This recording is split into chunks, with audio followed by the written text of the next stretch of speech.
Good morning. We will now call the EPSB meeting to order. I'll begin by reading our mission statement. The Education Professional Standards Board, in full collaboration and cooperation with its education partners, promotes high levels of student achievement by establishing and enforcing rigorous professional standards for the preparation, certification, and responsible and ethical behavior of all professional educators in Kentucky. Sharon Chesser joins us today as Board Secretary. Ms. Chesser, thank you for joining us, and please call the roll. Amanda Ellis. Amanda Ellis, present. Susan Reber. Diane Berry. Diane Berry, present. Elijah Edwards. CJ Fryer. CJ Fryer, present. Kathy Gunn. Kathy Gunn, present. Priscilla Keller. Priscilla Keller, present. Amy Lingo. Amy Lingo, present. Jacqueline Mayfield. Corinne Murphy. Corinne Murphy, present. Meredith Pittman. Lisa Rosinski. Lisa Rodzinski, present. Amber Snell. Amber Snell, present. Wade Stanfield. Vice Chair Weedman. Chair Mitchell. Justin Mitchell, present. We have quorum. All right, thank you so much. This morning, Byron Darnell joins us on behalf of Commissioner Glass. Welcome, Dr. Darnell. Hey, good morning, everyone. I hope June is treating you well so far. I believe I am going to first introduce Dr. Amanda Ellis from CPE to just give us a little update on the fantastic work taking place in their area of the world. Dr. Ellis, how are you this morning? I'm well. Thank you, Dr. Darnell. It's so good to see everyone. And I'll just give a really brief update on some things going on. To your attention, back in April or whenever we met in early spring, we were talking about the Kentucky Advising Academy Toolkit and also the Post-Secondary Opportunities Toolkit, which is really encompasses dual credit, AP, IB, articulated credit. We're building that out. That is live. And I sent those links out before, but I'm happy to do that again to provide some guidance and support to our districts on providing opportunities for students to increase advising for their post-secondary planning, as well as taking advantage of our early post-secondary opportunities. And so we just recently updated the dual credit policy and are really aiming towards increasing access and engagement and support for students to really mirror more of the representation of our student body in Kentucky.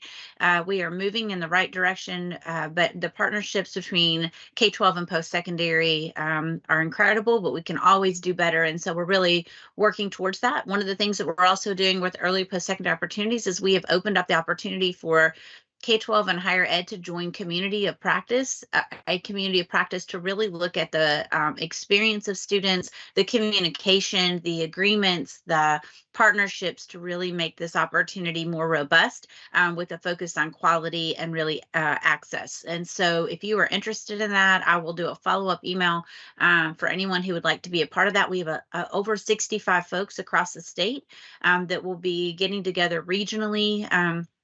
Not too often to require a whole lot of time, but definitely start building out networks and discussion on how we can improve the process and the experience of students.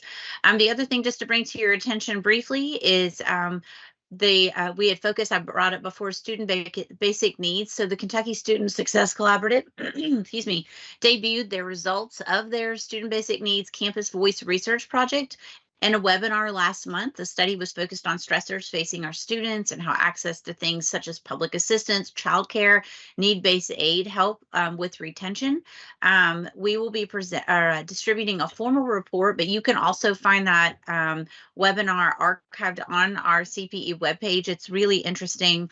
Our research team did a follow-up kind of to that, or in alignment of unmet need and what we learn about that in the state, because we know financial burdens can oftentimes derail students at whatever point in their life from really pursuing the credential that they need to meet their career aspirations. And so we're really trying to look at that and see how we can address that, as well as the wraparound supports. So I will stop there. There's more in the report, happy to share, but I'm just grateful to be online. I'm grateful to be here and be a part of this work. So thank you, Dr. Darnell. I'll turn it back to you.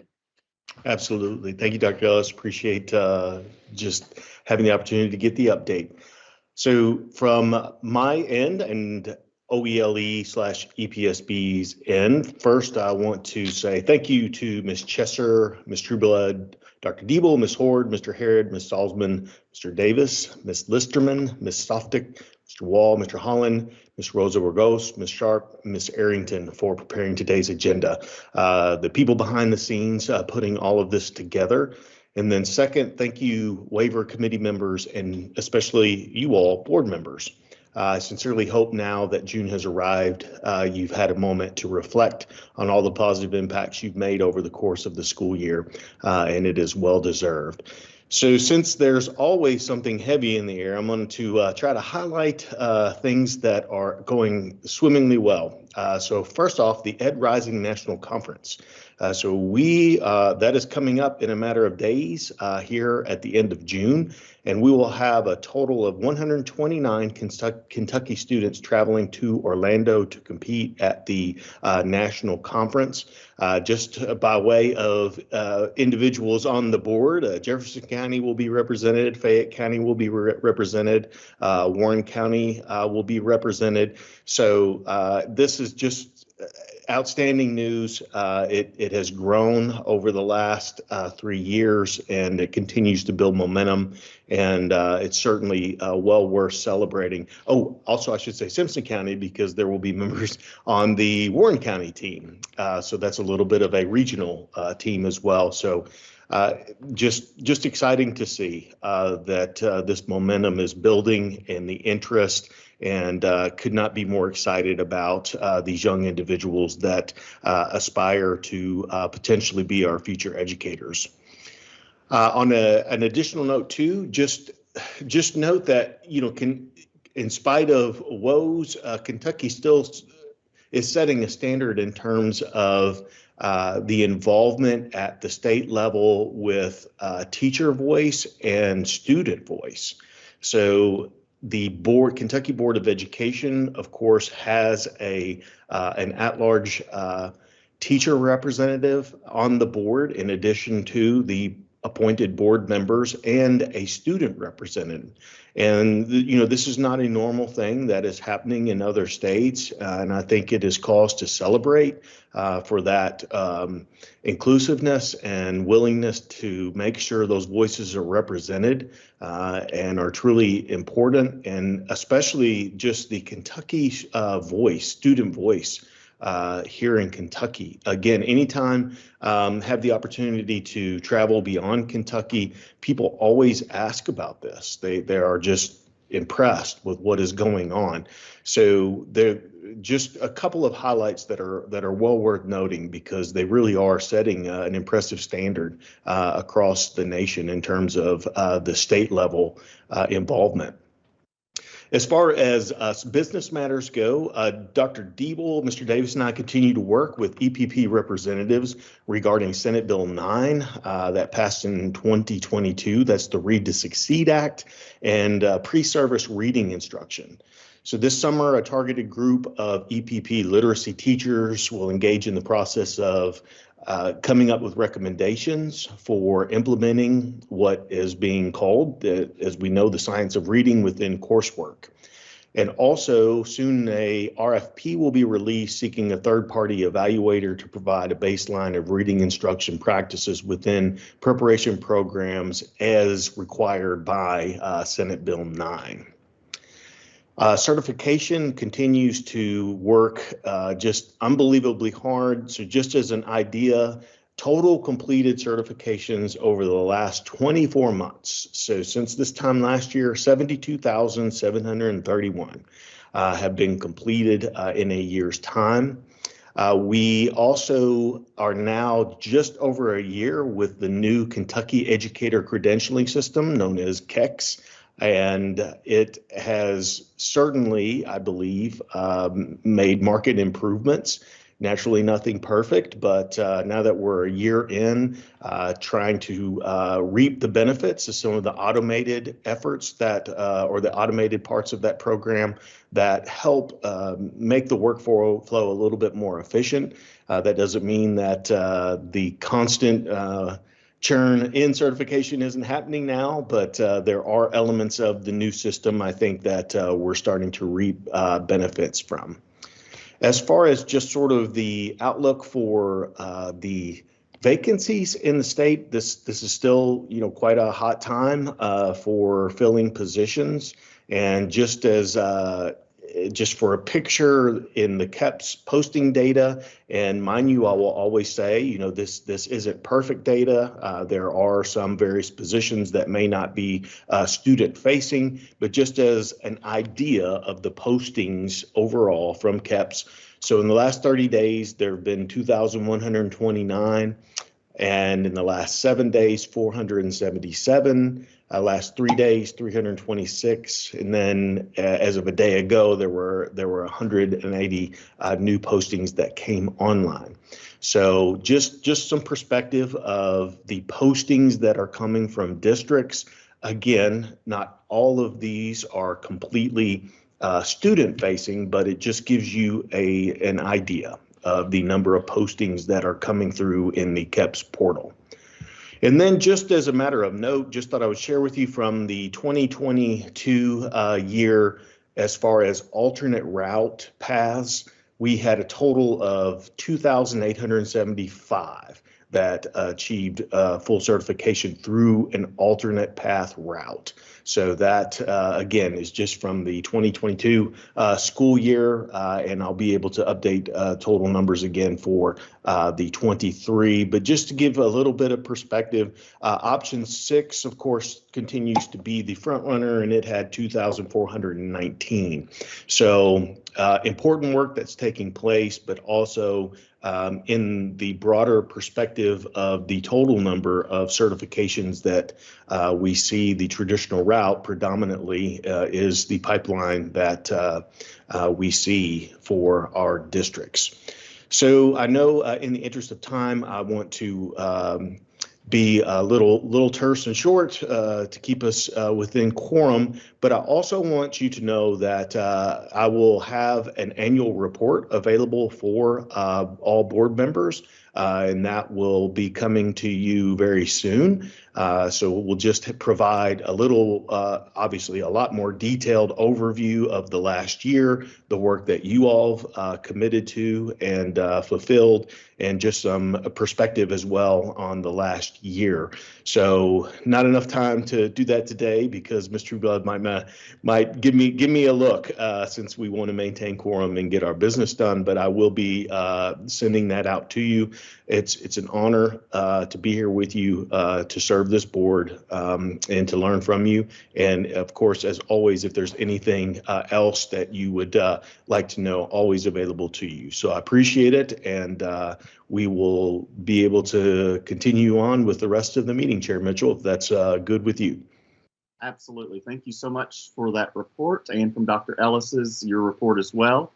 And thanks for including my Simpson County boys in the YMLA program. So I'm pretty excited and proud and rooting them on as well. So at this time, I'd like to just take a moment to recognize Wade Stanfield. Today is his last meeting. I don't know if he's been able to join us here or not, but maybe at least he'll be able to see it. Wade Stanfield is retiring at the end of this month. Mr. Stanfield was appointed to the EPSB to represent school principals. He has also served as an administrator representative to the waiver committee.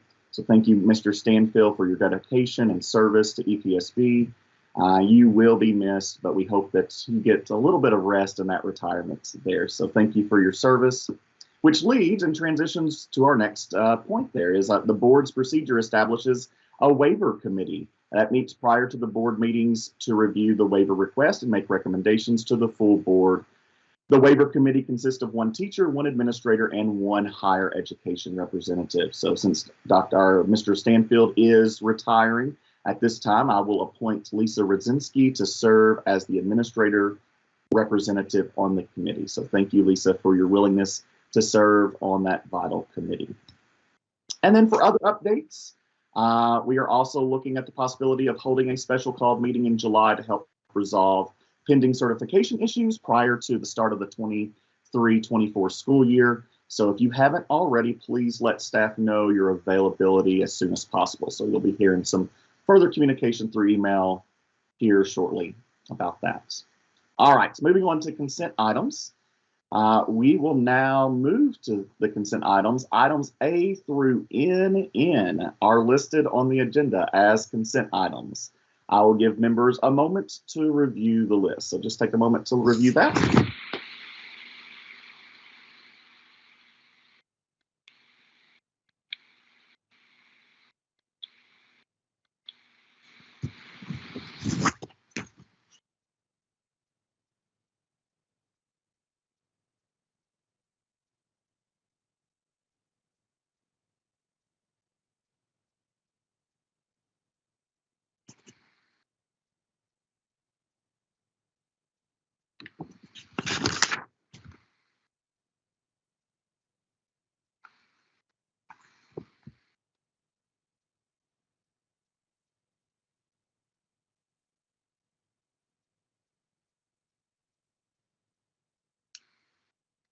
I do know that this is a long list, but hopefully you've had opportunity to look at that and review this before the meeting as well. So at this time, does anyone wish to remove any of the items from the consent agenda for further discussion?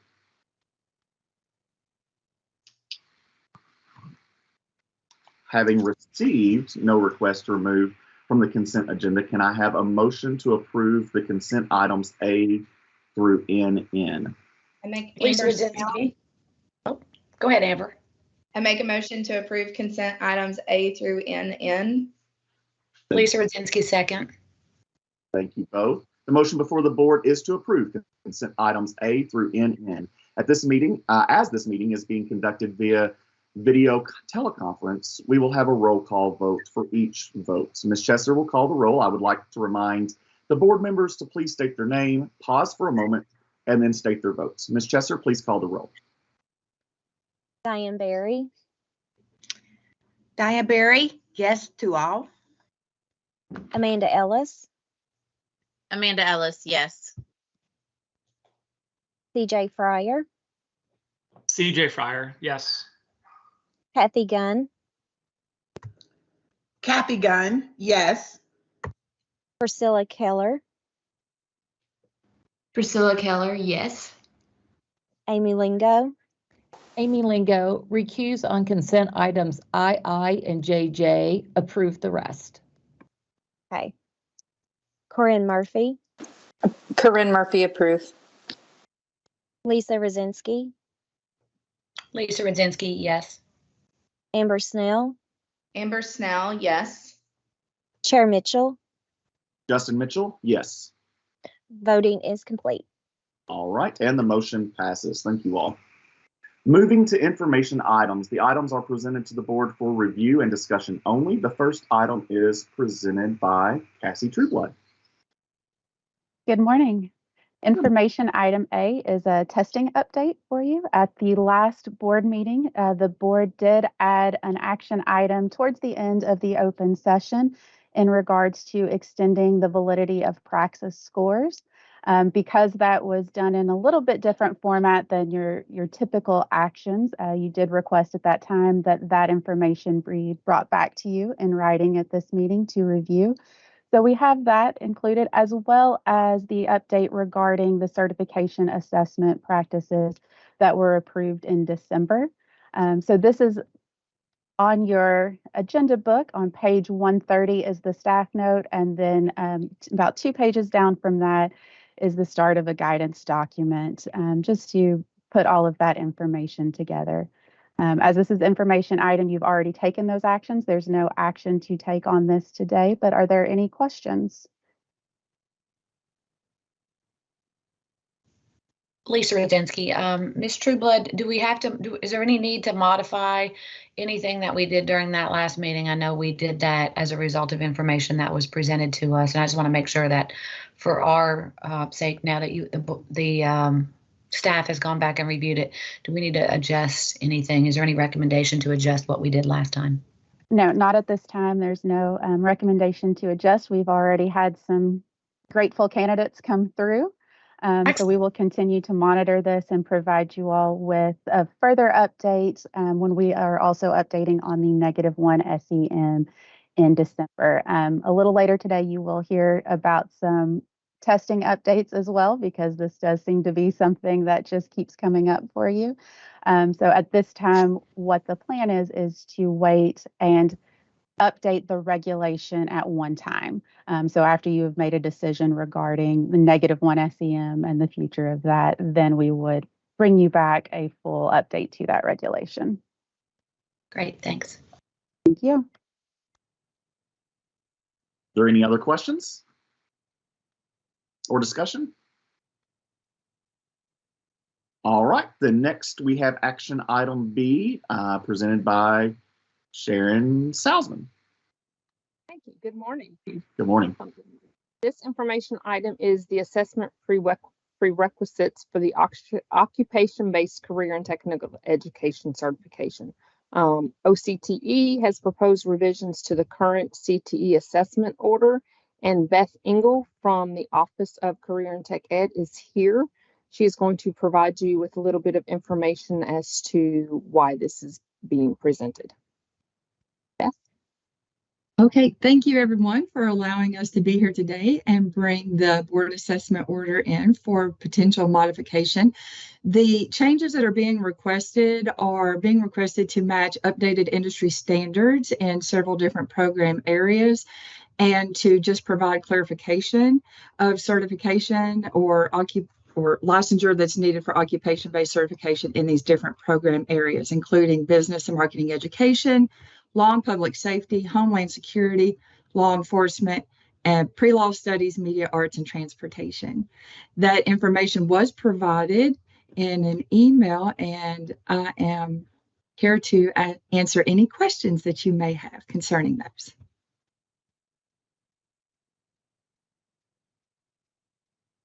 Ms. Engel, this is Lisa Rudzinski. When do these all take effect? So they would take effect whenever I believe the board approves them and it is signed.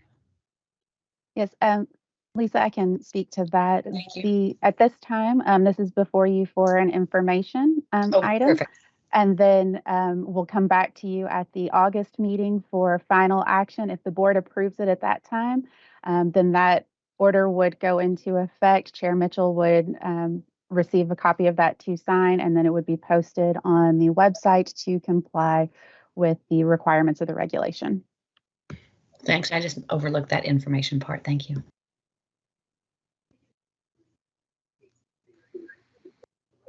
Are there any other questions or discussion?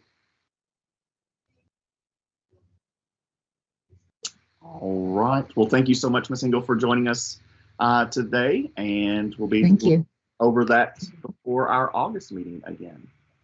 All right. Moving to action items. These items are presented to the board for action and will require a motion and a vote. Action item A is presented by Sharon again. Good morning again. Good morning. So this one is for the adoption of some new assessments. ETS has made changes to some of these. So we currently have these tests that I'm going to read off, and they have just made adjustments to these tests. So we already offer these tests. They just have new tests that we will be adopting or asking you for approval. It's the biology, chemistry, earth and space sciences, school librarian, physics, and school psychology. So these are the revised tests that will be available now. There are a couple other revised tests that won't be available until September, but we wanted to go ahead and get this out there and get it approved so we can move forward with that come September. That is the special education foundational knowledge. That replaces the special education core knowledge and applications, and the special education core knowledge and mild to moderate applications. And then the special education severe to profound and that replaces the core knowledge and severe to profound applications.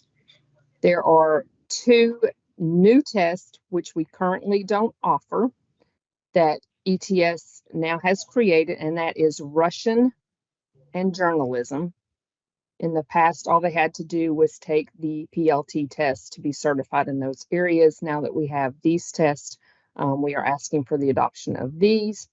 And then there is a revision to the health and PE.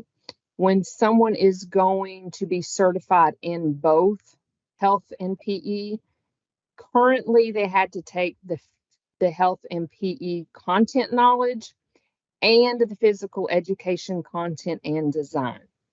We have been in conversations with ETS about why do we require the health and PE and then an additional PE exam.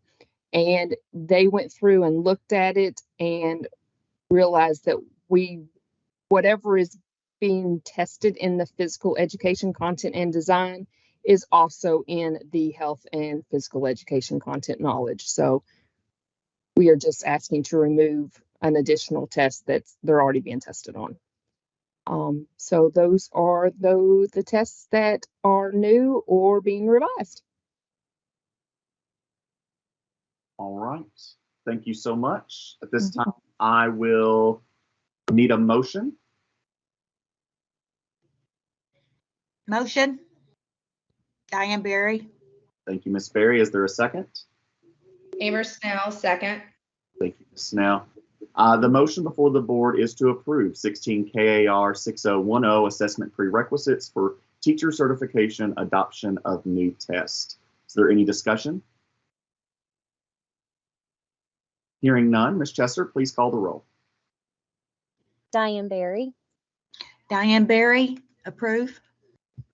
Amanda Ellis, Amanda Ellis, approve. CJ Fryer, CJ Fryer, approve. Kathy Gunn, Kathy Gunn, approve. Priscilla Keller, Priscilla Keller, approve. Amy Lingo, Amy Lingo, approve. Corinne Murphy, Corinne Murphy, approve. Lisa Rosinski, Lisa Rudzinski, approve. Amber Snell, Amber Snell, approve. Chair Mitchell. Justin Mitchell, approve. Voting is complete. Thank you, and the motion passes.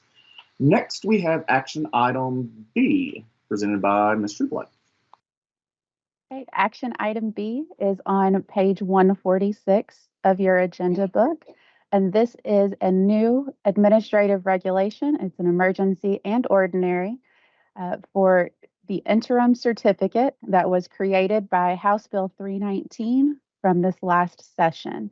House Bill 319, specifically Section 8, creates a one-year interim certificate, and it sets the standards for that in that section, and that is included. The language from the bill has been copied into your staff note there.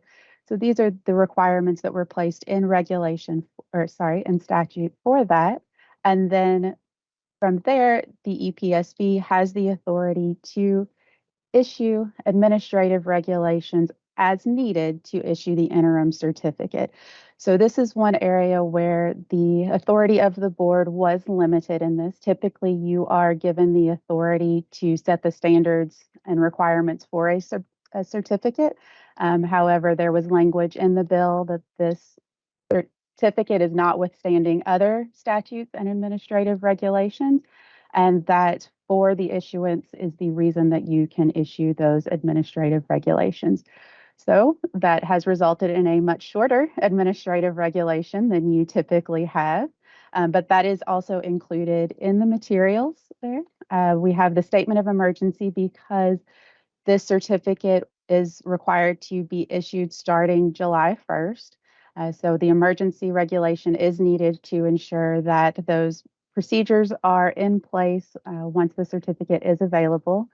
And then the actual contents of the regulation start on page 149. And really what is being outlined here is the material that has to be submitted to certification staff for issuance of the certificate. This one-year certificate can be renewed up to 2 times, and according to the language in the bill, this is only valid through June of 2026. If no additional action is taken by the legislature, then this certificate would go away. This is also not a certificate that leads to the full professional certificate. This is simply an interim certificate that once the individual has exhausted their available renewals, or once that deadline of June 30th, 2026 occurs, there is no longer a certificate through that path. Are there any questions about the certificate or the regulation? Is it a rank 3, rank 4? So it would be issued according to the individual's education level, and how it corresponds with the rank statute and regulations.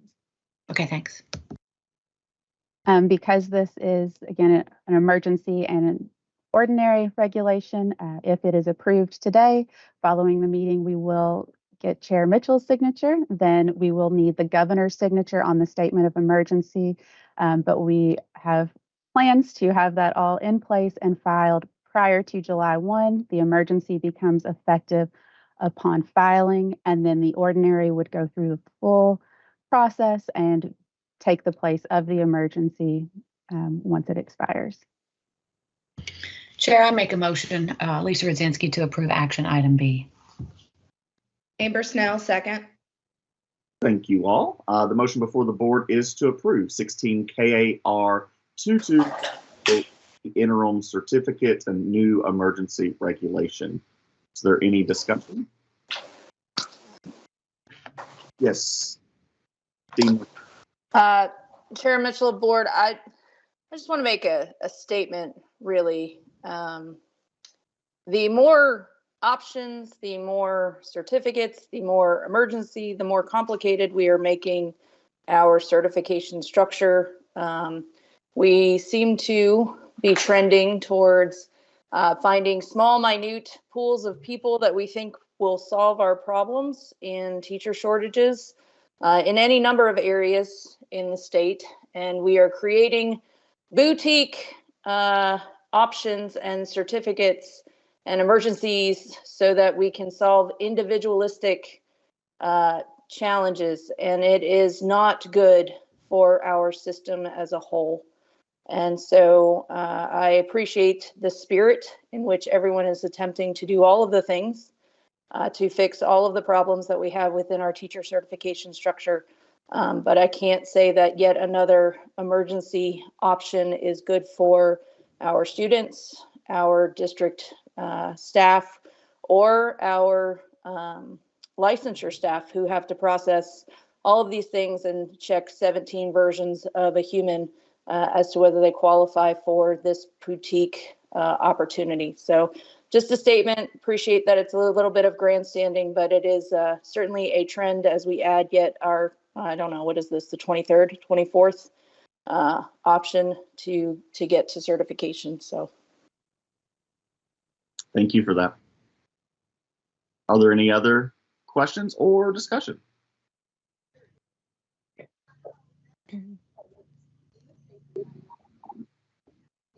Hearing none. At this time, Ms. Chesser, please call the roll. Diane Berry, Diane Berry recused. Amanda Ellis, Amanda Ellis, yes. CJ Fryer, CJ Fryer, yes. Kathy Gunn, Kathy Gunn, yes. Priscilla Keller, Priscilla Keller, yes. Amy Lingo, Yes, Amy Lingo. Corinne Murphy, Corinne Murphy, no. Lisa Rudzinski, Lisa Rudzinski, yes. Amber Snell, Amber Snell, yes. Chair Mitchell. Justin Mitchell, yes. Voting is complete. Thank you, and the motion passes. Next, we have action item C.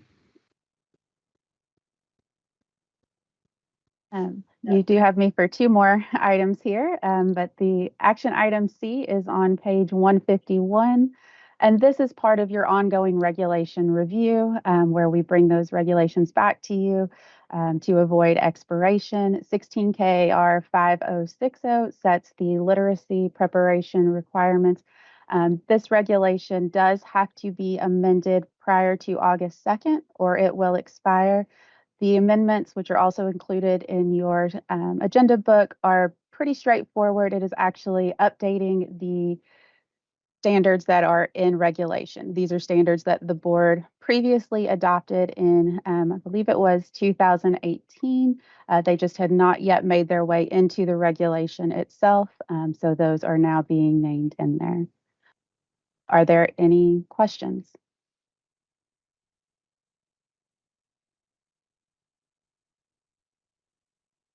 Any questions?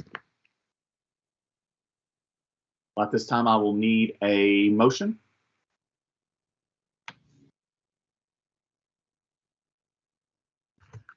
I make a motion that we adopt action item C.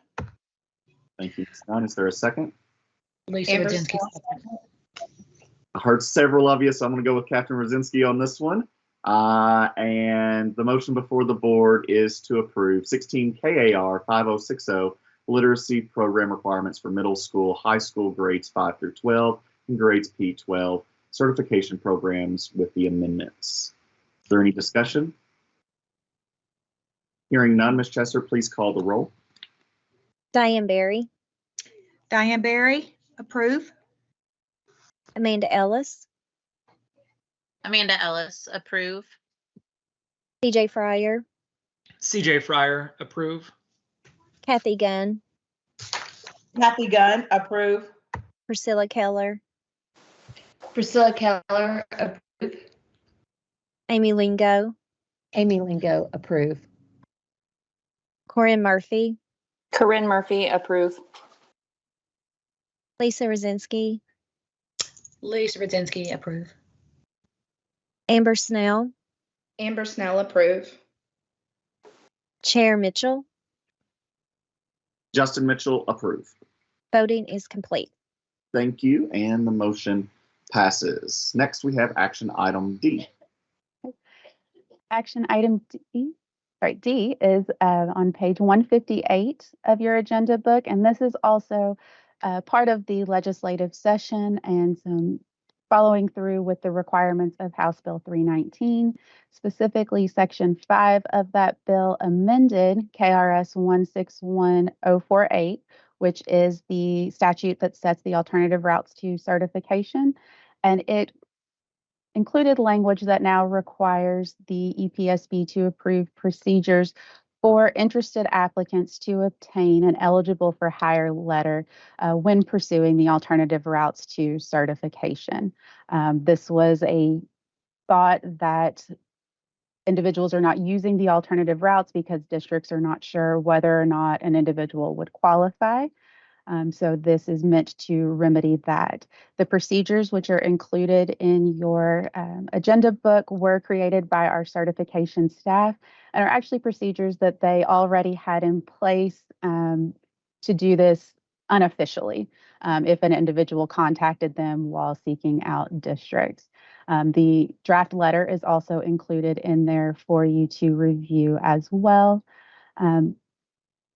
You will notice that not all 9 routes are included in there, and that is because our routes that have a provider attached to them, they already have a procedure for that. For example, when an individual is going the option 6 route and they are reached out to a university and have been kind of conditionally admitted to that, the university has a letter that they create that the individual can then take to a district to say that they are eligible for that route. Are there any questions about these procedures?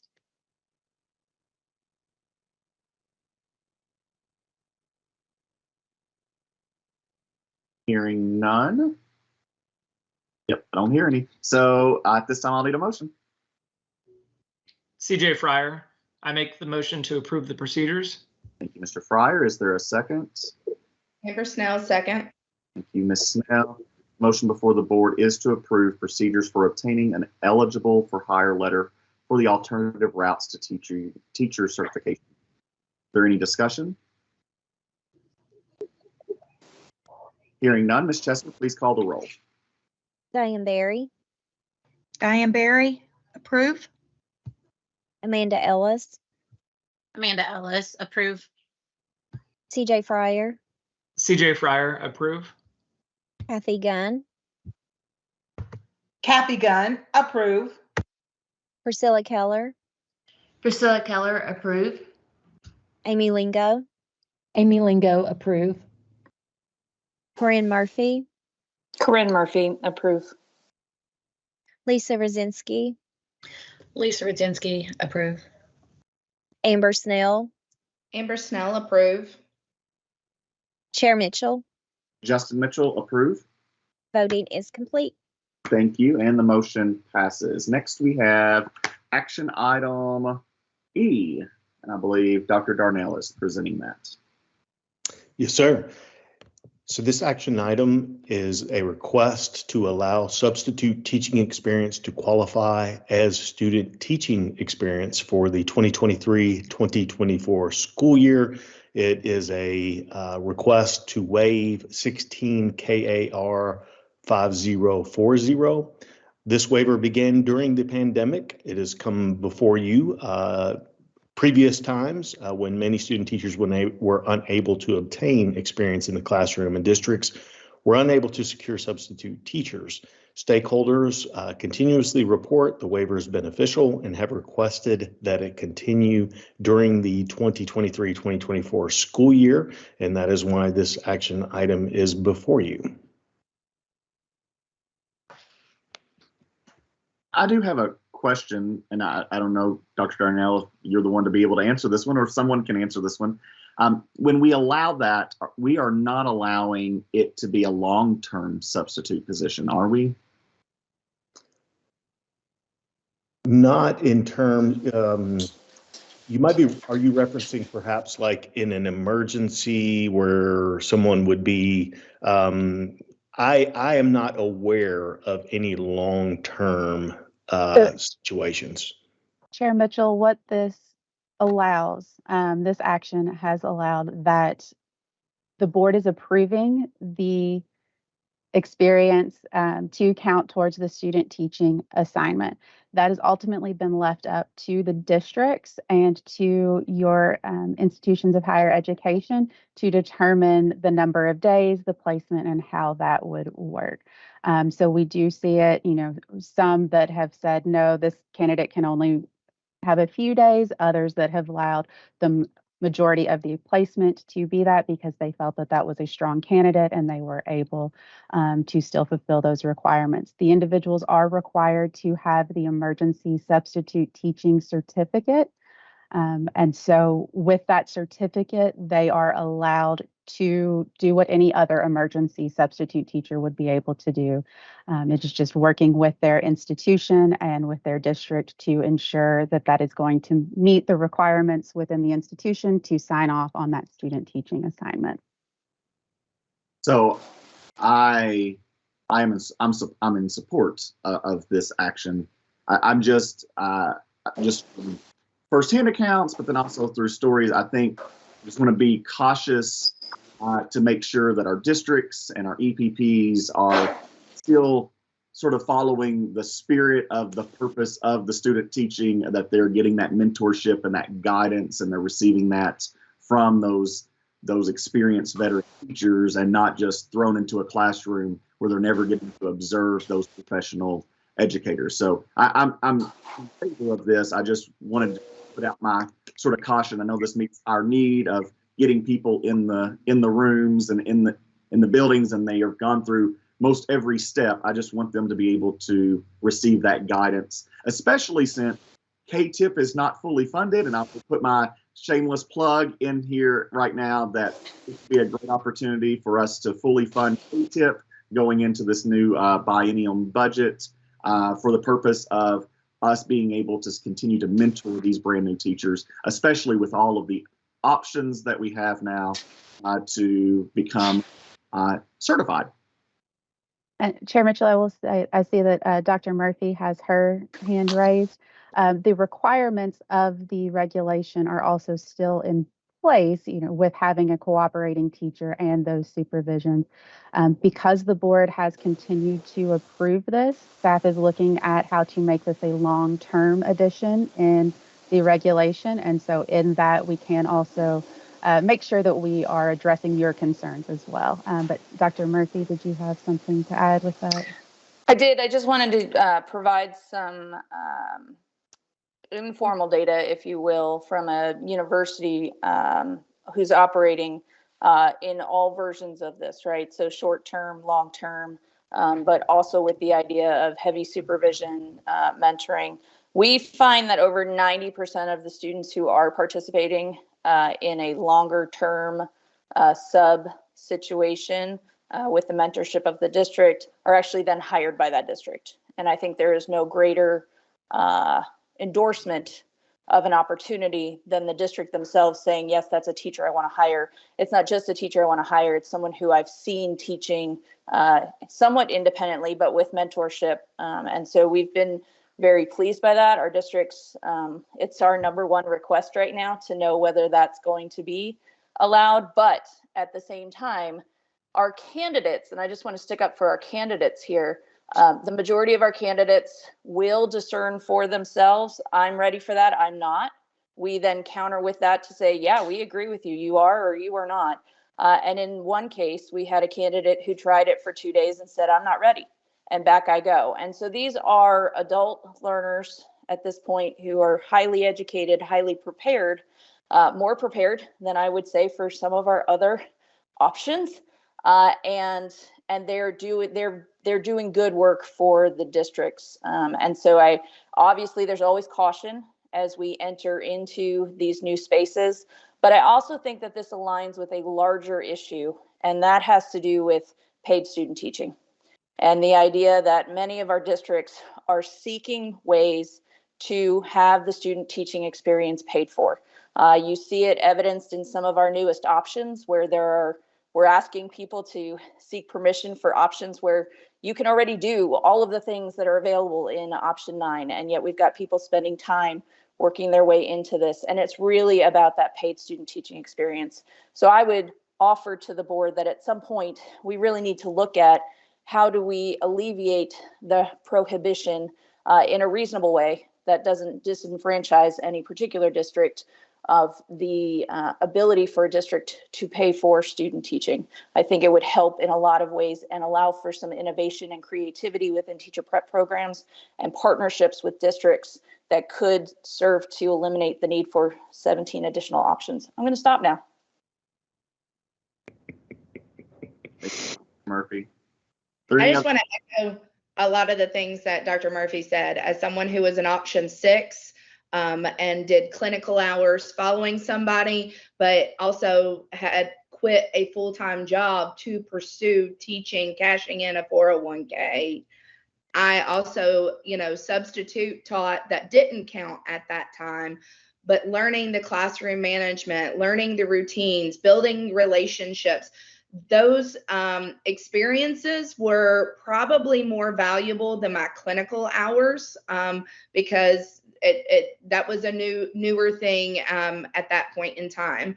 And as someone who student taught while teaching, because option 6, you can do that, learning how to manage that classroom on my own was invaluable experience.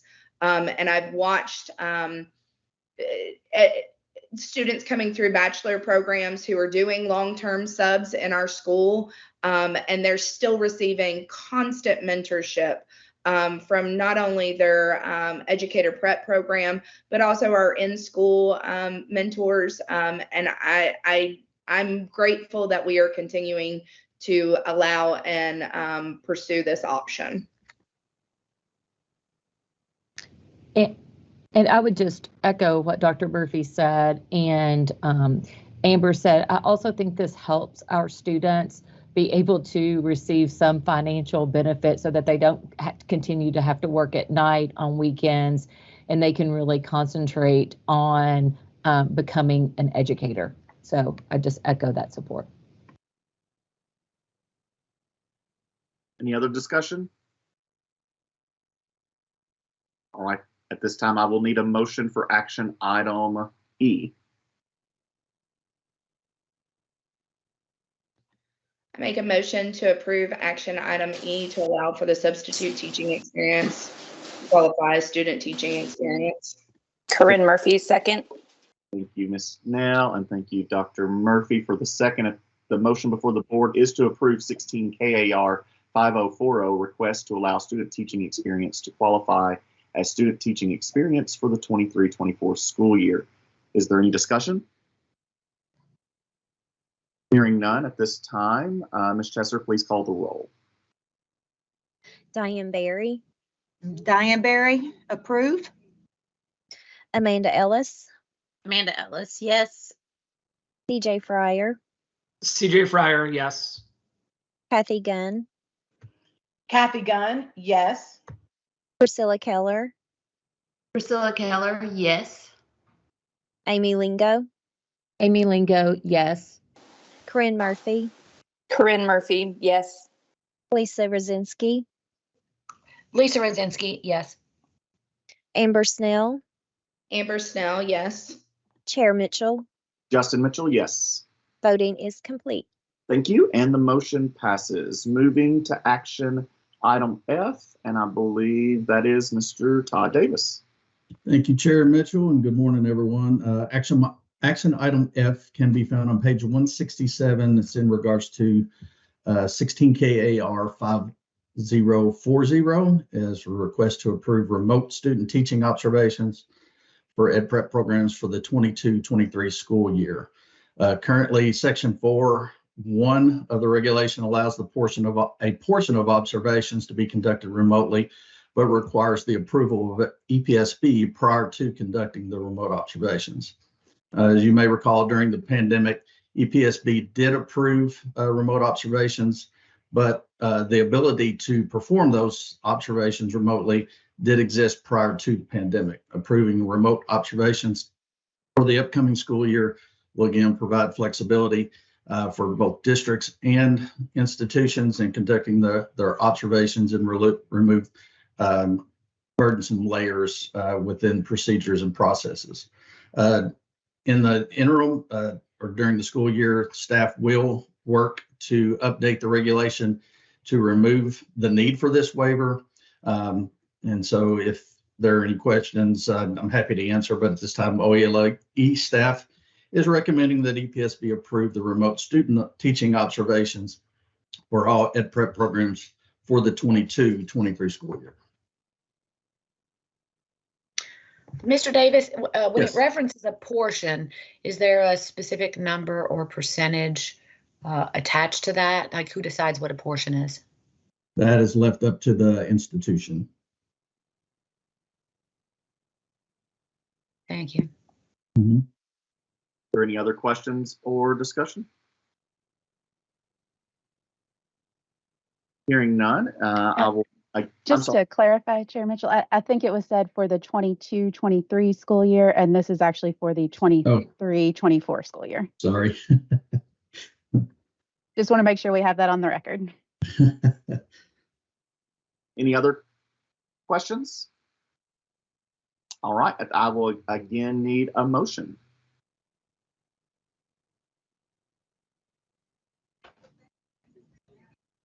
Amy Lingo, I make the motion to approve. Thank you, Dr. Lingo. Is there a second on action item? CJ Fryer, second. Thank you, Mr. Fryer.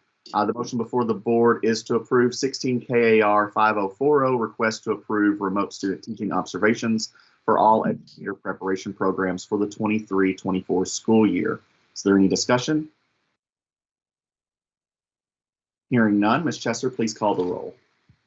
Diane Barry, Diane Barry, approve. Amanda Ellis, Amanda Ellis, yes. CJ Fryer, CJ Fryer, yes. Kathy Gunn, Kathy Gunn, yes. Priscilla Keller, Priscilla Keller, yes. Amy Lingo, Amy Lingo, yes.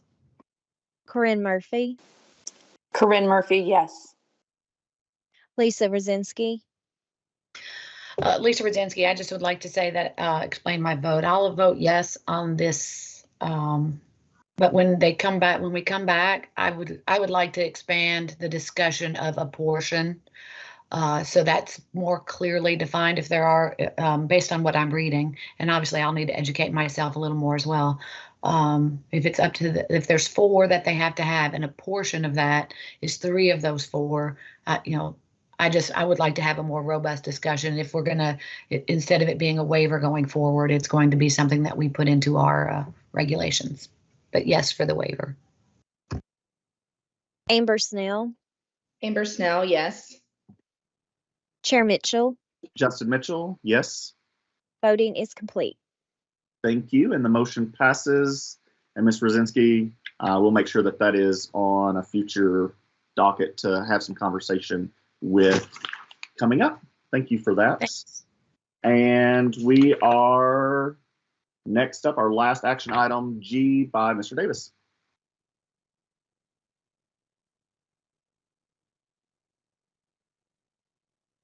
Sorry, I was muted.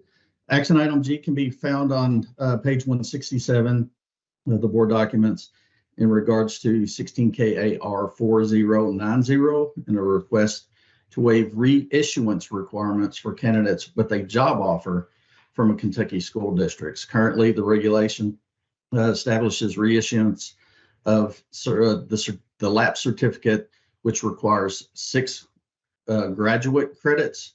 And in 2021, the General Assembly created a one-time exception certificate, but is limited to holding a rank 1 or rank 2, as well as 3 years of classroom experience.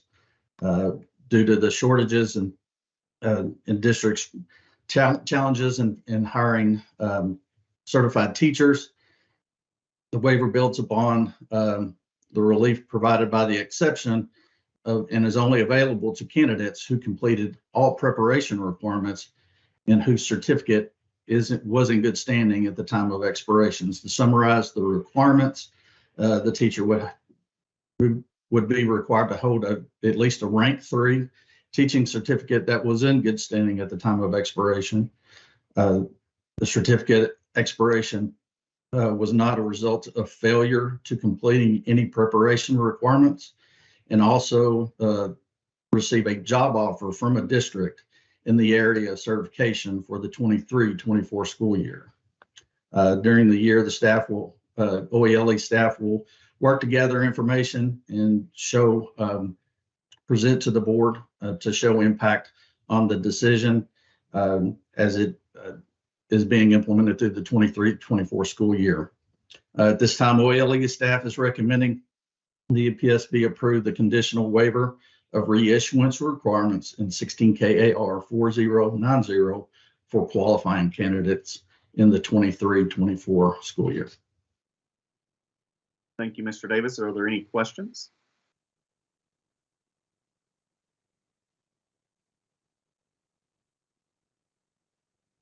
All right. Hearing none, is there a motion for action item G? Lisa Rudzinski, I make a motion to approve action item G. Thank you. And do I have a second? Amber Snell, second. Thank you, Ms. Snell. The motion before the board is to approve 16 KAR 4090, request to waive reissuance requirements for candidates with a job offer from a Kentucky school district. Is there any discussion? Hearing none, Ms. Chesser, please call the roll. Diane Berry, Diane Berry, approve. Amanda Ellis, Amanda Ellis, yes. CJ Fryer, CJ Fryer, yes. Kathy Gunn, Kathy Gunn, approve. Priscilla Keller, Priscilla Keller, approve. Amy Lingo, Amy Lingo, approve. Corinne Murphy, Corinne Murphy, yes. Lisa Rosinski, Lisa Rudzinski, yes. Amber Snell, Amber Snell, yes. Chair Mitchell, Justin Mitchell, yes. Voting is complete. Thank you so much, and the motion passes. The board is now ready to review waiver requests. KRS 1610281N provides that the board has the authority to waive its administrative regulations when a request is submitted by an applicant for certification, a post-secondary institution, or a superintendent of a local school district. When requesting a waiver, the requesting party must submit to the board a written request along with appropriate justification for the waiver. EPSB staff reviewed the waivers with the EPSB's waiver committee during an open meeting immediately prior to this meeting, and the waiver committee formulated recommendations. Sharon Salzman and Crystal Horde will present the waiver request to the full board, and waiver committee chair Kathy Gunn will present the committee's recommendation for final action. Starting with waiver A, presented by Sharon Salzman. Thank you. This waiver was submitted by Eastern Kentucky University on behalf of Chris Barrier to waive the admission requirements for the Director of Pupil Personnel Program. Mr. Barrier is currently a school resource officer. He has obtained a bachelor's degree in criminal justice. He does not possess a Kentucky teaching certificate and therefore does not have rank 2 and does not have 3 years of teaching experience. If this waiver is granted, Mr. Barrier would be eligible for the issuance of the Director of Pupil Personnel certification and successful completion of the program and the school years once he passes the SLOA assessment. And Ms. Gunn, what is the committee's recommendation? The waiver committee reviewed the waiver request and supporting documentation submitted by Eastern Kentucky University. The committee did not find exceptional circumstances to justify the waiver. Therefore, the committee recommends that EPSB deny this waiver request. Thank you, Ms. Gunn. The item is on the agenda for action, and I will need a motion. Lisa Rudzinski, I make a motion to deny waiver A. Thank Amber you. Snell, second. Thank you, Ms. Snell. The motion before the board is to deny 16 KAR 3090 request to waive admissions requirements for Director of Pupil Personnel Program for Chris Barrier. Is there any discussion? Hearing none, Ms. Chesser, please call the roll. Diane Barry, Diane Barry, deny.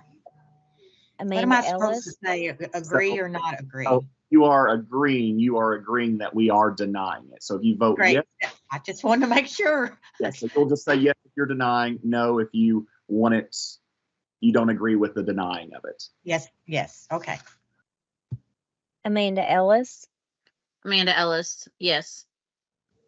CJ Fryer, CJ Fryer, yes. Kathy Gunn, Kathy Gunn, yes.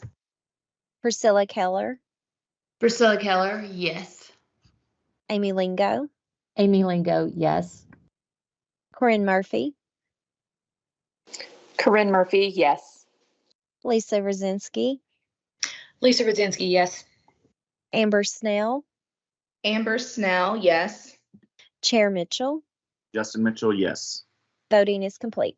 All right, and just to be clear, the motion does pass, and the motion was to deny 16 KAR 3090, a request to waive admission requirements for Director of Pupil Personnel Program for Chris Barrier. Just wanted to clarify that. Those are a little tricky when we deny and then vote yes on those. All right, next we have waiver B presented by Crystal Horde. Thank you, Chair Mitchell. Waiver B is a request to waive the grade level restrictions found in 16 KAR 2010. This is requested by Mercer County Schools on behalf of Carmen Sally. She is elementary certified, and 2010 allows an elementary teacher to teach up to grade 6 in an elementary school configuration. However, she is teaching 6th grade math in a middle school setting. She was teaching that for the 22-23 school year, and they want to keep her in that position while she works on the highly qualified route to add middle school math. Are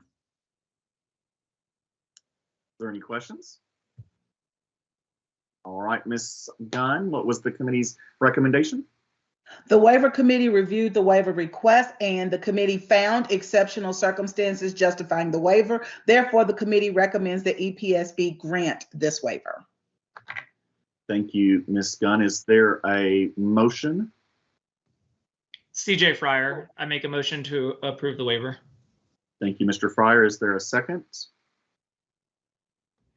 Amber Snell. Priscilla Keller, I second. Sorry. I heard Ms. Snell first. The motion before the board is to approve 16 KAR 2010 request to waive grade level restrictions for Mercer County teacher Carmen Salih. Is there any discussion? Hearing none, Ms. Chesser, please call the roll. Diane Barry, Diane Barry, approve. Amanda Ellis, Amanda Ellis, yes. CJ Fryer, CJ Fryer, yes. Kathy Gunn, Kathy Gunn, yes. Priscilla Keller, Priscilla Keller, yes. Amy Lingo, Amy Lingo, yes. Corinne Murphy, Corinne Murphy, yes. Lisa Rosinski, Lisa Rosinski, yes. Amber Snell, Amber Snell, yes. Chair Mitchell. Justin Mitchell, yes. Voting is complete. Thank you, and the motion passes. Moving now to waiver C. Waiver C is also a waiver request of 16 KAR 2010, request to waive grade level restriction, this time for 3 middle school teachers teaching at a K-12 or pre-K-12 school, Cordia School in Knott County. This request is made by Knott County schools. They have a 5 through 9 social studies teacher, a 5 through 9 science teacher, and a 5 through 9 math teacher who the district needs them to teach down to 4th grade in their content area in this pre-K through 12 school. Thank you. And Ms. Gunn, what is the committee's recommendation? We're on page 176 if anyone needs to know. And the waiver committee reviewed the waiver request and we did find exceptional circumstances. So the committee recommends that EPSB grant the waiver. Thank you, Ms. Gunn. At this time, I will need a motion. Lisa Rosinski, I make a motion to approve waiver C. Thank you, Lisa. Is there a second? Amber Snell, second. Thank you, Amber. And is the motion before the board is to approve 16 KAR 2010 request to waive grade level restrictions for 3 Knott County teachers. Is there any discussion? Hearing none, Ms. Chesser, please call the roll. Diane Barry, Diane Barry, approve. Amanda Ellis, Amanda Ellis, approve. CJ Fryer, CJ Fryer, yes. Kathy Gunn, Kathy Gunn, yes. Priscilla Keller, Priscilla Keller, yes. Amy Lingo, Amy Lingo, yes. Corinne Murphy, Corinne Murphy, yes. Lisa Rosinski, Lisa Rosinski, yes. Amber Snell, Amber Snell, yes. Chair Mitchell. Justin Mitchell, yes. Voting is complete. Thank you. And the motion passes. Next, moving on to waiver D. Waiver D is found on page 180 of your agenda book. It is a waiver to request the recency of experience for occupation-based teachers in 16 KAR 2020. This is requested by the Office of Career Technical Education as well as Harrison County Area Technology Center. They have an industrial maintenance applicant for a vacancy who has the 4 years of occupation experience. However, they do not have the recent experience being 2 years of that experience being in the last 5 years. And the district and OCTE is requesting a waiver of the recency piece. Thank you. And Ms. Gunn, what is the committee's recommendation? The waiver committee reviewed the waiver request submitted by the Office of Career and Technical Education. The committee found exceptional circumstances justifying the waiver. Therefore, the committee recommends that the EPSB grant the waiver. Thank you, Ms. Gunn. At this time, I will need a motion for waiver D.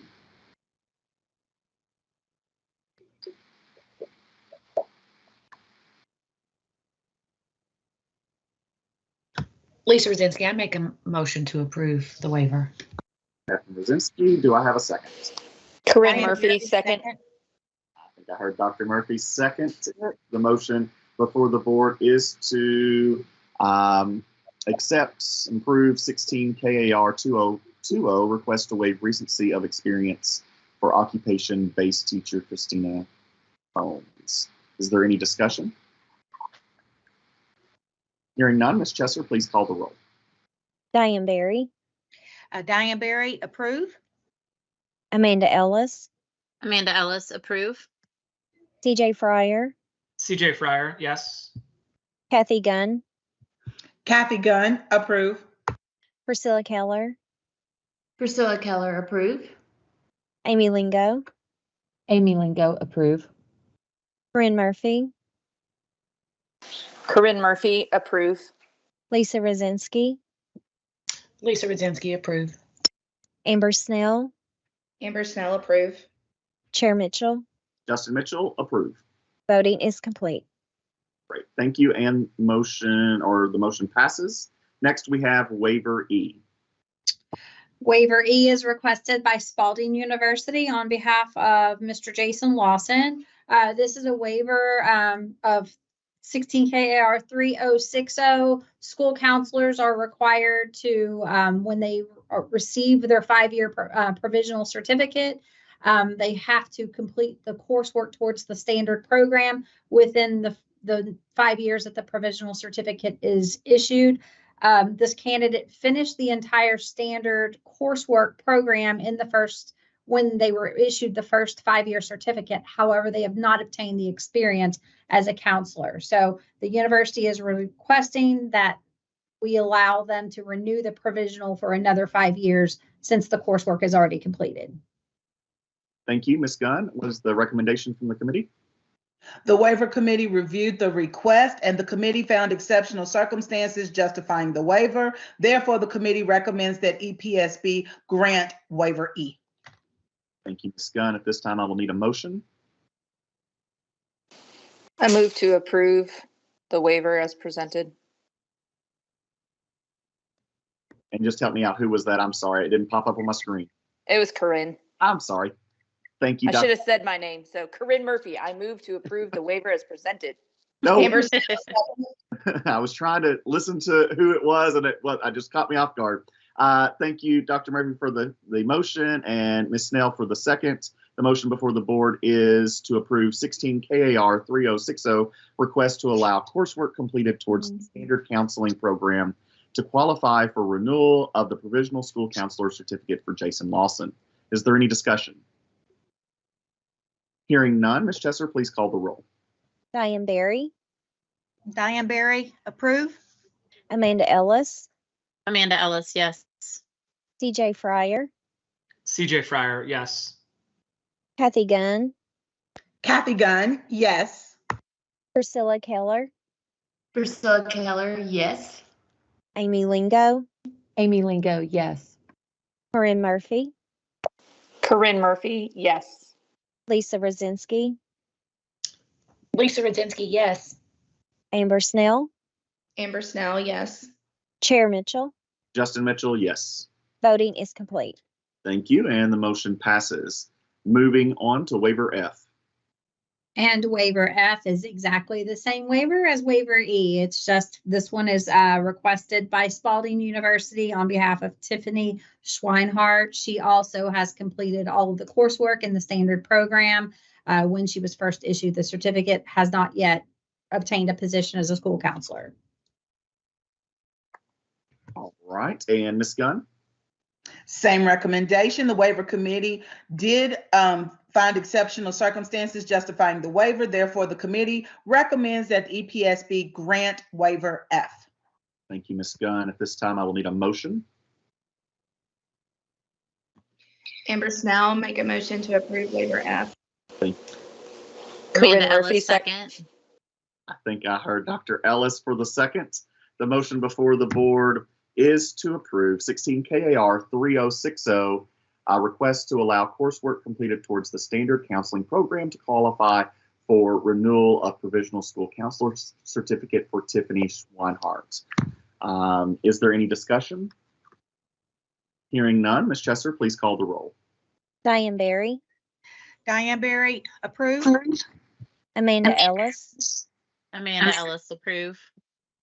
CJ Fryer, CJ Fryer, yes. Kathy Gunn, Kathy Gunn, yes. Priscilla Keller, Priscilla Keller, yes. Amy Lingo, Amy Lingo, yes. Corinne Murphy, Corinne Murphy, yes. Lisa Rosinski, Lisa Rosinski, yes. Amber Snell, Amber Snell, yes. Chair Mitchell. Justin Mitchell, yes. Voting is complete. Thank you, and the motion passes. Next, we're moving to waiver G. Waiver G is request to waive equivalent certification requirement for an out-of-state prepared educator, 16 KAR 4030. This is found on page 191 of your agenda book. This is requested by Miss Maggie Hendricks. She's a Kentucky resident who completed an out-of-state program at Oakland City University in Indiana. She attended there on an athletic scholarship. No intention of staying in Indiana. She wanted to return home. Therefore, she did not apply for the Indiana certificate. She has taken and passed all of the Kentucky required praxis assessments. She is requesting a waiver of this so she can be issued the Kentucky certification. Thank you, Ms. Ford. And Ms. Gunn, what was the committee's recommendation? The waiver committee reviewed the waiver request submitted by Ms. Hendricks. The committee found exceptional circumstances justifying the waiver. Therefore, the committee recommends that EPSB grant the waiver. Thank you, Ms. Gunn. Do I have a motion? CJ Fryer, I make a motion to approve the waiver. Mr. Fryer, is there a second? Priscilla Keller, second. Ms. Keller, for the second, the motion before the board is to approve 16 KAR 4030, request to waive equivalent certification requirement for out-of-state prepared educator Maggie Hendricks. Is there any discussion? Hearing none, Ms. Chesser, please call the roll. Diane Barry, Diane Barry, approve. Amanda Ellis, Amanda Ellis, yes. CJ Fryer, CJ Fryer, yes. Kathy Gunn, Kathy Gunn, yes. Priscilla Keller, Priscilla Keller, approve. Amy Lingo, Amy Lingo, yes. Corinne Murphy, Corinne Murphy, yes. Lisa Rosinski, Lisa Rosinski, yes.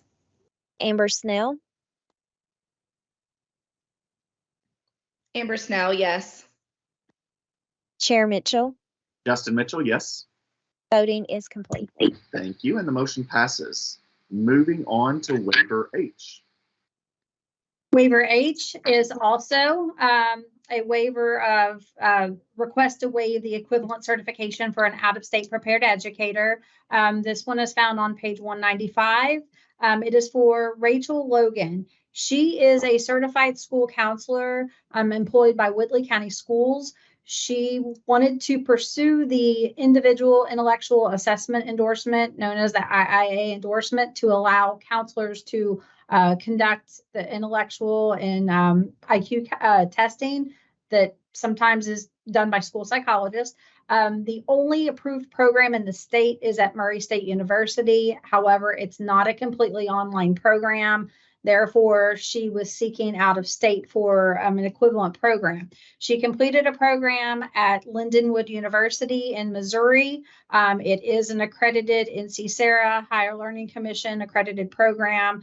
She completed a 27-hour graduate level program, and she is requesting the waiver so she doesn't have to obtain the Missouri certificate. Thank you, Ms. Ford. Ms. Gunn, what was the committee's recommendation? The waiver committee reviewed the request and supporting documentation submitted by Whitley County Schools. The committee found exceptional circumstances justifying the waiver. Therefore, the committee recommends that EPSB grant the waiver. Thank you, Ms. Gunn. At this time, I will need a motion. Lisa Rosinski, I make a motion to approve the waiver. Captain Kaczynski, is there a second? Second. Thank you, Ms. Snell. The motion before the board is to approve 16 KAR 4030, request to waive equivalent certification requirement for out-of-district prepared educator Rachel Logan. Is there any discussion? Hearing none, Ms. Chesser, please call the roll. Diane Barry, Diane Barry, approve. Amanda Ellis, Amanda Ellis, approve. CJ Fryer, CJ Fryer, yes. Kathy Gunn, Kathy Gunn, approve. Priscilla Keller, Priscilla Keller, yes. Amy Lingo, Amy Lingo, yes. Corinne Murphy, Corinne Murphy, yes. Lisa Rosinski, Lisa Rosinski, yes. Amber Snell, Amber Snell, yes. Chair Mitchell. Justin Mitchell, yes. Voting is complete. Thank you. And the motion passes. Next, we have waiver I. Waiver, excuse me, waiver I is a request to waive out-of-state recency requirements for educators who are transferring certification to Kentucky. This is 16 KAR 4080, and this is found on page 199 of your agenda book. Ashley Brinker is employed with Clark County Schools for the 22-23 school year. She completed her teacher preparation program in Pennsylvania approximately 16 years ago. She is a military spouse, and so she moves around a lot. She's been in several states. However, she has completed 4 years of teaching experience within the past 5 years.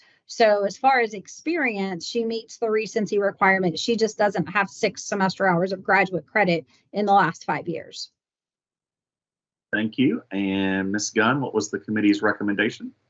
The waiver committee reviewed the waiver request and supporting documentations. The committee found exceptional circumstances. Therefore, the committee recommends that EPSB grant the waiver. Thank you, Ms. Gunn. At this time, I will need a motion. I make a motion to approve the waiver. Amber Snell. Thank you, Ms. Snell. And is there a second? Diane Barry, Second, second. Amanda. I think I heard Diane Barry for the seconds there. And so at this time, the motion before the board is to approve 16 KAR 4080, request to waive out-of-state recency requirements for Ashley Brinker. Is there any discussion? Hearing none, at this time, Ms. Chesser, please call the roll. Diane Barry, Diane Barry, approve. Amanda Ellis, Amanda Ellis, yes. CJ Fryer, CJ Fryer, yes. Kathy Gunn, Kathy Gunn, approve. Priscilla Keller, Priscilla Keller, approve. Amy Lingo, Amy Lingo, approve. Corinne Murphy, Corinne Murphy, approve. Lisa Rosinski, Lisa Rosinski, yes. Amber Snell, Amber Snell, yes. Chair Mitchell. Justin Mitchell, yes. Voting is complete. Thank you. And the motion passes. Next up, we have waiver J. Waiver J is the same waiver. It's 16 KAR 4080, request to waive the out-of-state recency requirement for an out-of-state prepared teacher. This one is for Miss Charlotte Palmer. It's found on page 206 of your agenda. Simpson County has employed her for the 22-23 school year. She prepared as an educator in the state of Florida, completed her program in 2001. She taught consecutive years from 2006 through the 22-23 school year. However, she does not have 6 graduate hours within the past 5 years. Thank you. And Ms. Gunn, what is the committee's recommendation? The waiver committee reviewed the waiver request, and we did find circumstances exceptional to justify the waiver. Therefore, the committee recommends that EPSB grant the waiver. Thank you, Ms. Gunn. At this time, I will need a motion. Amber Snell, I make a motion to approve the waiver. Thank you, Ms. Snell. Is there a second? Lisa Rosinski, second. Thank you, Captain Rosinski. The motion before the board is to approve 16 KAR 4080, request to waive out-of-state recency requirements for a Charlotte Palmer. Is there any discussion? Hearing none, Ms. Chesser, please call the roll. Diane Barry, Diane Barry, approve. Amanda Ellis, Amanda Ellis, yes. CJ Fryer, CJ Fryer, yes. Kathy Gunn, Kathy Gunn, approve. Priscilla Keller, Priscilla Keller, approve. Amy Lingo, Amy Lingo, approve. Corinne Murphy, Corinne Murphy, approve. Lisa Rosinski,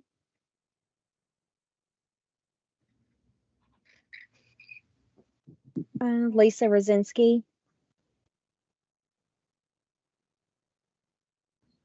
Looks like she may have frozen. yeah, I think she is. Okay. Amber Snell Amber Snell, approve. and Chair Mitchell.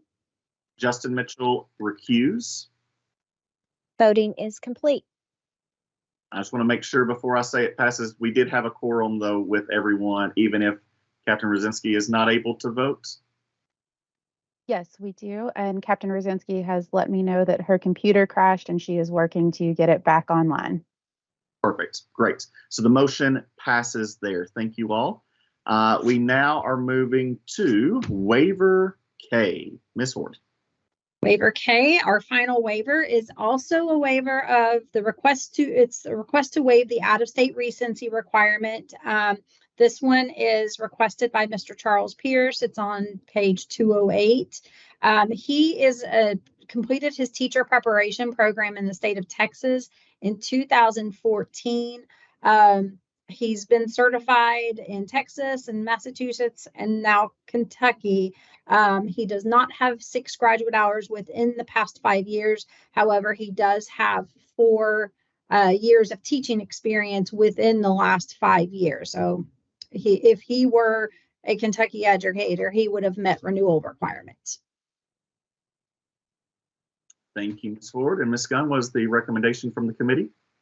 The waiver committee reviewed the waiver request submitted by Montgomery County Schools. The committee found exceptional circumstances justifying the waiver. Therefore, the committee recommends that the EPSB grant the waiver. Thank you, Ms. Gunn. At this time, I'll need a motion. Corinne Murphy, I move to approve the waiver as presented.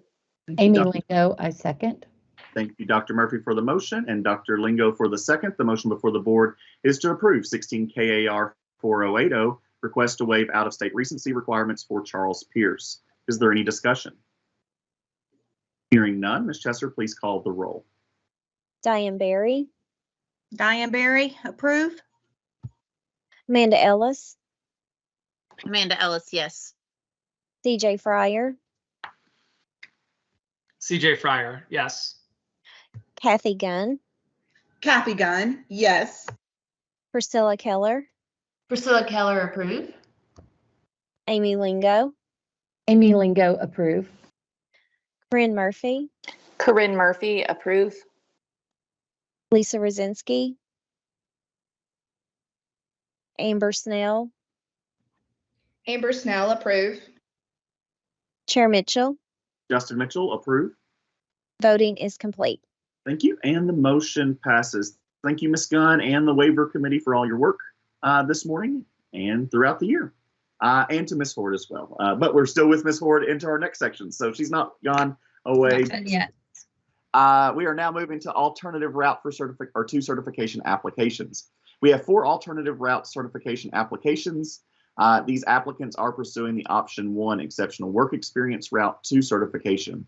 This is one of the alternative routes established by the legislature in KRS 161048. An applicant with exceptional work experience must have an offer of employment from a local school district, a bachelor's or graduate degree meeting minimum GPA requirements, and an academic major or a passing score on an academic content assessment in the area in which certification is being sought. The board will need to determine if the applicant's work experience constitutes exceptional work experience. The applications will be presented by Ms. Hord. And I'm getting a phone call right now on my computer, so let me decline that one. Okay. The first option 1 candidate that we have is requested by Fayette County Schools. This is for Miss Lori Fields. She has more than 20 years experience in the area of, excuse me, in the area of dance. She's the owner and director of her own dance studio, teaching multiple forms of dance. She's directed programs for the community, events, and workshops. In addition to her professional experience with her own studio, she's also been employed with Fayette County Schools for the past 20 years in an adjunct capacity, teaching at SCAPA. She has a Master of Fine Arts in dance. All requirements under the statute were met. All right, thank you for that. At this time, I will need a motion.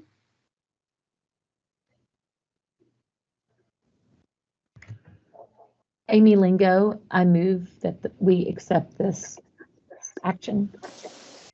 Thank you. Corinne Murphy. Oh. Oh, you're good. Thank you, Dr. Lingo, and thank you, Dr. Murphy, for the second.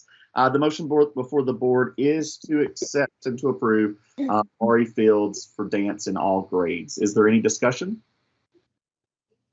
Hearing none, Ms. Chesser, please call the roll. Diane Berry, Diane Berry, approve. Amanda Ellis, Amanda Ellis, approve. CJ Fryer, CJ Fryer, yes. Kathy Gunn, Kathy Gunn, approve. Priscilla Keller, Priscilla Keller, approve. Amy Lingo, Amy Lingo, approve. Corinne Murphy, Corinne Murphy, approve. Lisa Rosinski, Amber Snell, Amber Snell, approve. Chair Mitchell. Justin Mitchell, approve. Voting is complete. Thank you, and the motion passes. Next, we have application B. And we'll make sure I've got them in order here. Application B is for Miss Emily Hobbolt. Her application is being requested by Jefferson County Public Schools in the area of middle school math.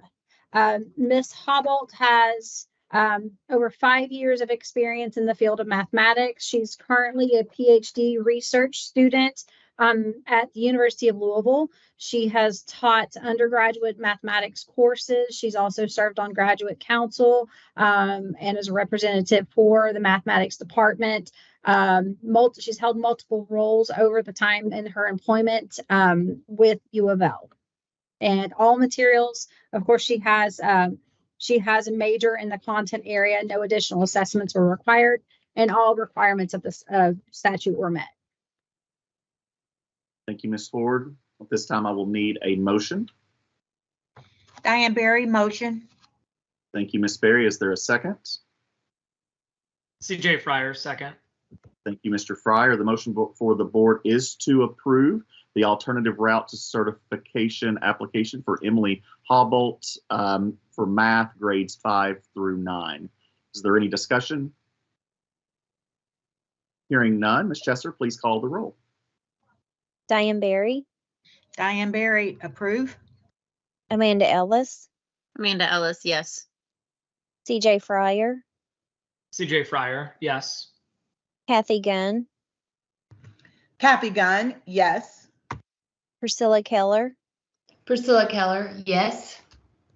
Amy Lingo, Amy Lingo, yes. Corinne Murphy, Corinne Murphy, yes. Lisa Rosinski, Amber Snell, Amber Snell, yes. Chair Mitchell. Justin Mitchell, yes. Voting is complete. Thank you, and the motion passes. Application C is next. Application C is for Miss Allison Legaspi. This one is requested by Eminence Independent. Miss Legaspi is, they are requesting certification in the area of secondary social studies, grades 8 through 12. She has over 5 years of experience in the field of history. Her current employment as a FEMA environmental and historic preservation environmental specialist. She assists with after environmental disasters to for the historic preservation in communities after disasters. She has a major on her, I can't speak, a master's and a bachelor's major in history, as well as a current PhD student. She's also been an adjunct professor teaching courses within the history department. And all materials were met requirements for under the statute. Thank you, Ms. Ford.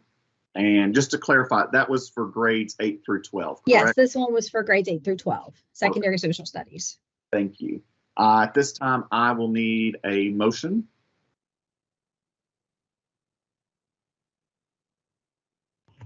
Kathy Gunn, I make a motion to approve C, action item C. Thank you, Ms. Gunn. Is there a second? Amber Snell, second. Thank you, Ms. Snell. The motion for the second, the motion before the board is to approve the alternative route certification application for Allison Legaspi for social studies grades 8 through 12. Is there any discussion? Hearing none, Ms. Chesser, please call the roll. Diane Barry, Diane Barry, approve. Amanda Ellis, Amanda Ellis, yes. CJ Fryer, CJ Fryer, yes. Kathy Gunn, Kathy Gunn, yes. Priscilla Keller, Priscilla Keller, yes. Amy Lingo, Amy Lingo, yes. Corinne Murphy, Corinne Murphy, yes.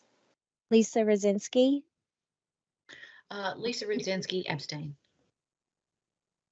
Amber Snell, Amber Snell, yes. Chair Mitchell. Justin Mitchell, yes. Voting is complete. Thank you. And the motion passes. And last, we have application D. Our final application is requested by Henderson County Schools on behalf of Miss Kelly Woodend. This option 1 candidate is for secondary English, grades 8 through 12. Miss Woodend has over 10 years of experience in the field of English language arts. She has served as a writer, editor, producer, in multiple TV shows, including The Muppets, Sesame Street, other PBS and BBC and Nickelodeon productions. She has served as an associate producer. She has extensive other experience in writing and editing that was provided in her packet, as well as several theater projects and playwriting productions, all of which falls underneath the content that an English teacher would be able to teach. She has a Master of Fine Arts in Creative Writing, and she also passed the test for secondary English. So all requirements were met and under the statute. Thank you, Ms. Ford. And at this time, I will need a motion. CJ Fryer. Diane Barry, motion. Application. Oh, goodness gracious. Kathy, I'm sorry. Let's get your recommendation first. No. You're good. You were good, Mr. Fryer. It's the alternative routes are a little different, so you are absolutely good. We have a motion for Mr. Yeah, Fryer. we're not on the waiver committee. I'm losing my mind here. Sorry, friends. I totally get it. I do need so Mr. Fryer are you still agreeing to give the motion though? Great. I do need a second for this motion. Kathy Gunn, second. I believe I heard Ms. Gunn there for the second. And so the motion before the board is to approve the alternative route to certification application for Kelly Wooden for English grades 8 through 12. Is there any discussion? Hearing none, Ms. Chesser, please call the roll. Diane Barry, Oh, approve. Amanda Ellis, Amanda Ellis, yes. CJ Fryer, CJ Fryer, yes, and thanks for the smiles. Kathy Gunn, Kathy Gunn, yes. Priscilla Keller, Priscilla Keller, approve. Amy Lingo, Amy Lingo, approve. Corinne Murphy, Corinne Murphy, approve. Can't wait to see what happens by 3 o'clock today. Lisa Rosinski, Lisa Rudzinski, yes. Amber Snell, Amber Snell, yes. Chair Mitchell. Justin Mitchell, yes. Voting is complete. Thank you. And the motion passes. Thank you, Ms. Ford, for all of your hard work. And I hope we are not here till 3 today, Dr. Murphy. So Second that. So board comments. I will now open the floor to any board member for board comments. Does anyone have anything they wish to share?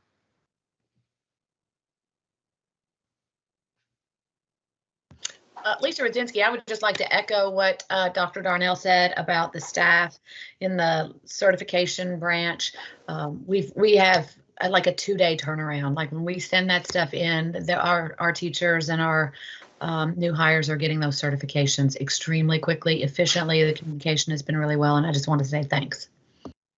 Thank you. I also agree and ditto that, Lisa.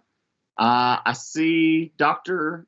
Ellis's hand raised. I'm a little nervous. Last time in board comments, we had more actions, but I'll take it. Dr. Ellis.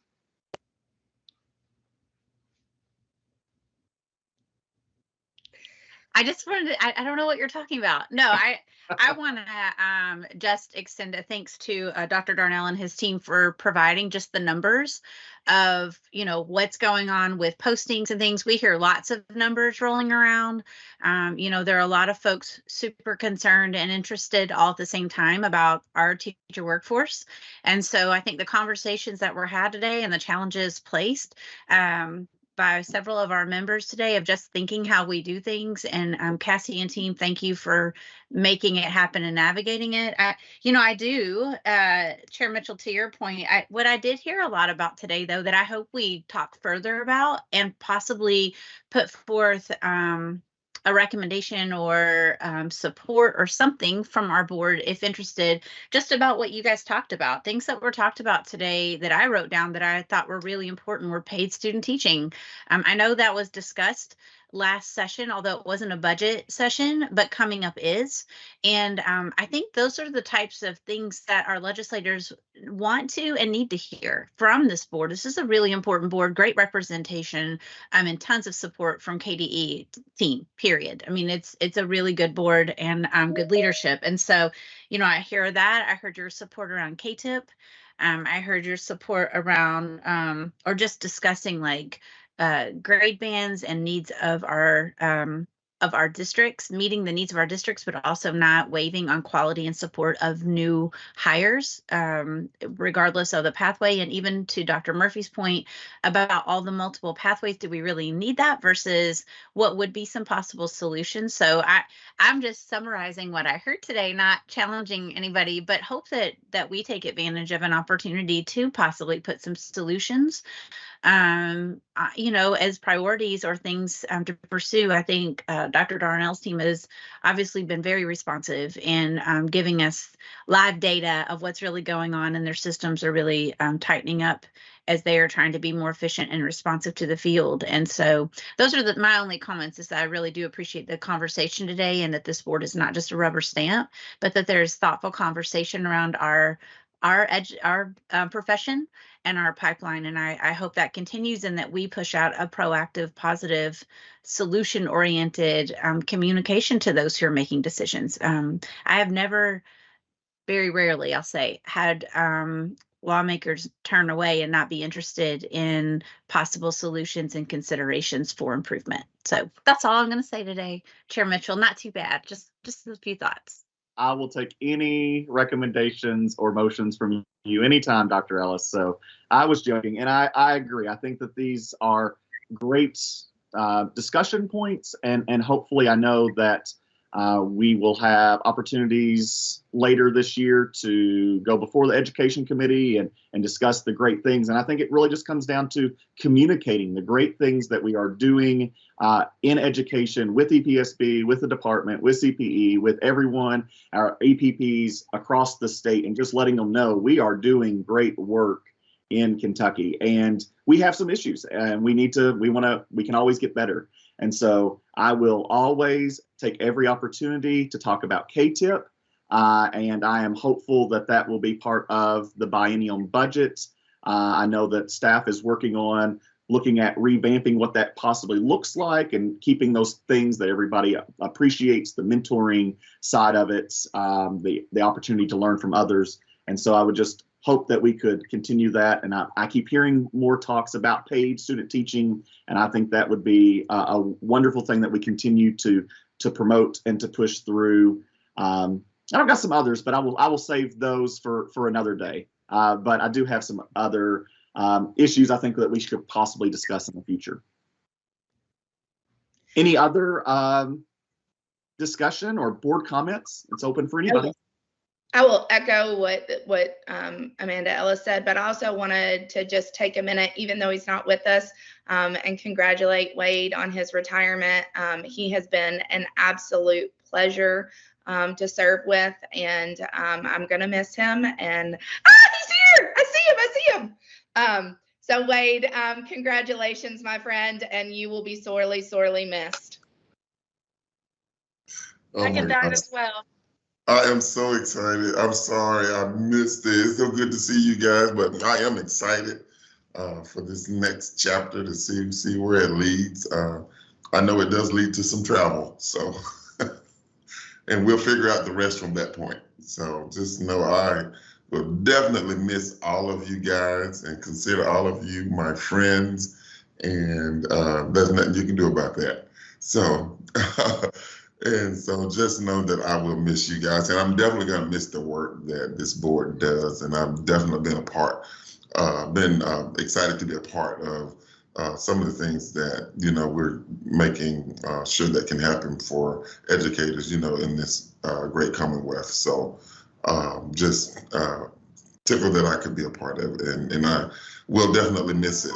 But hopefully after about 90 days, I'll be around. Who knows where I may pop up. Well, thanks again, Mr. Stanfield. We appreciate your hard work. We recognized you earlier, but I don't think you were on at that time. But we just wanted to send the opportunity that we appreciate all the hard work that you have done and given to this board, and the discussions that we've had that you have led. So thank you for that, and your work on the waiver committee is highly, highly valued and appreciated by all of us. Thank you guys so much. I appreciate you guys letting me jump back on just so I could see your faces and say my well wishes. That means a lot to me. And I do apologize. I fell sick in the middle of the night, and I don't know what it was, but it is what it is. Understand. Yes. I think I see Diane, your hand's raised. Yes, Wade, again, thank you for your dedication and for your love for the schools and of Kentucky. So thank you again. Although I've only been on this a short time compared to a lot of you all, but I love your sense of humor and I love that voice. So you take care and good luck on your next part of your journey. Thank you. Any other board comments for the day? Captain Rosinski, I think I see your hand. I just want to echo everything everyone said. Mr. Stanfield hired me into education, and I don't know education without him in it. And I just wanted to say thank you publicly to anyone who's watching, but directly, I know I talk to you offline a lot, but I did want to acknowledge the role that you've had in my educational journey from the very beginning, and it continues today. And I just want to say thanks. My pleasure. Thank you for that. Any other board comments for the day? All right. At this time, I believe we are ready to go into closed session pursuant to KRS 61810(1)C and J to conduct a character and fitness review and to review potential actions relating to complaints and reports. The board will also be reviewing pending litigation. I will need a motion to go into closed session. Make a motion to go into closed session. Thank you, Ms. Snell. Do I have a second? Amy Lingo. Second. Thank you, Dr. Lingo. The motion before the board is a motion to go into closed session. Is there any discussion? Hearing none, Ms. Chesser, please call the roll. Diane Barry. Diane Barry, approve. Amanda Ellis. Amanda Ellis, yes. CJ Fryer. CJ Fryer, yes. Kathy Gunn. Kathy Gunn, yes. Priscilla Keller. Priscilla Keller, yes. Amy Lingo. Amy Lingo, yes. Corinne Murphy. Corinne Murphy, yes. Lisa Rosinski. Lisa Rosinski, yes. Amber Snell, Amber Snell, yes. Chair Mitchell. Justin Mitchell, yes. Voting is complete. All right, and the motion is passed, and we are ready to move into closed session. So we'll take, let's take a 10-minute or so break, and I'll ask all members to return by either 10:10 Central or 11:10 Eastern, depending on where you're at right now. And we'll just take a moment for our technology to clear before we say anything else. All right, at this time, we will vote on those items discussed during closed session. In character and fitness, 1 through 3, approve. 4, deny. 5 through 14, approve. 15, deny. 16 through 23, approve. 24, deny. 25 through 31, approve. 32, approve with conditions. 33 and 34, approve. For CA4 online character and fitness, 1 through 5, approve. 6, deny. 7, approve. 8, deny. 9, 10, and 11, approve. And 12, deny. For agreed orders, 1 through 21, accept. 22, reject. 23 through 35, accept. For findings of fact, conclusions of law, recommended orders, and appeal rights, for 1, we accept on findings of fact, accept on conclusions of law, accept on recommended orders with an update to the date of service to April 5th, 2023. For number 2, we approve the recommended order as final orders. For educator cases, 1, admonish, 2, admonish. 3 and 4, attorney review. 5, admonish. 6 through 8, attorney review. 9, admonish. 10, defer for training, social media training. 11 through 32, attorney review. 33, admonish. 34 through 44, attorney review. 45, dismiss with prejudice. 46, admonish. 47 through 49, attorney review. 50, dismiss with prejudice. 51 and 52, attorney review. 53 through 55, dismiss with prejudice. 56, attorney review. 57 through 72, dismiss with prejudice. 73, 74, and 75, dismiss without prejudice. 76 through 84, dismiss with prejudice. 85, dismiss without prejudice. 86, no further action. 87 through 91, refer to hearing. 92 and 93, dismiss without prejudice. 94 through 104, attorney review. 105, defer for training, red book training. And 106, dismiss with prejudice. At this time, each board member will take an opportunity to vote on the actions during closed session.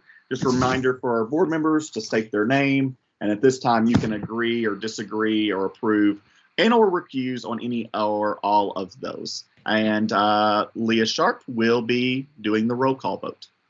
Justin, can I clarify that case 50 was dismissed without prejudice is what we have?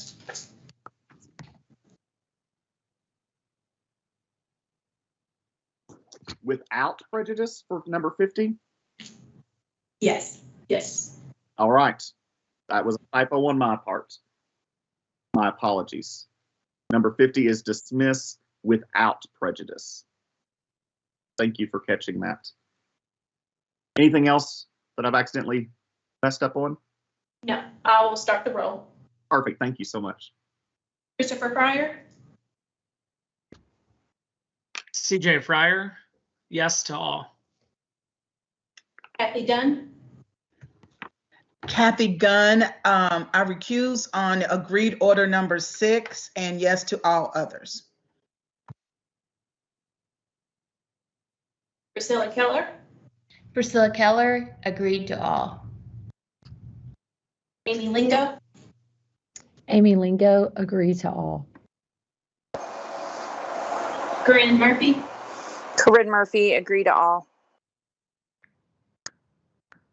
Lisa Ruzinski, Lisa Rudzinski, agree on all. Amber Snell, Amber Snell, agree on all. Wade Stanfield, Wade Stanfield, agreed to all. Chair Mitchell. Justin Mitchell, recuse on educator case number 3, approve on all of the others. Voting is complete. Thank you. And the motion passes. And I just remind everyone about our July meeting that's coming up, and our next regular board meeting is scheduled for August 21st. But at this time, I will need a motion to adjourn. I would like to offer this motion of adjournment. I was so.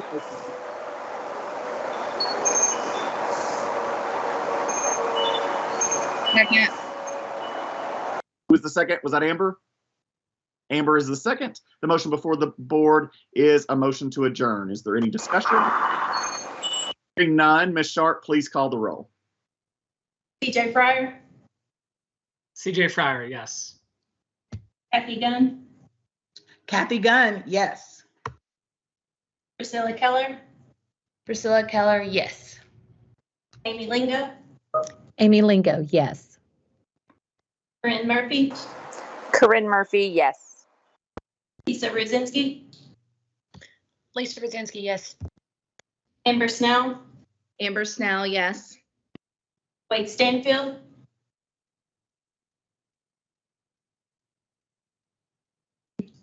Oh, sorry, Wade Stanfield, yes.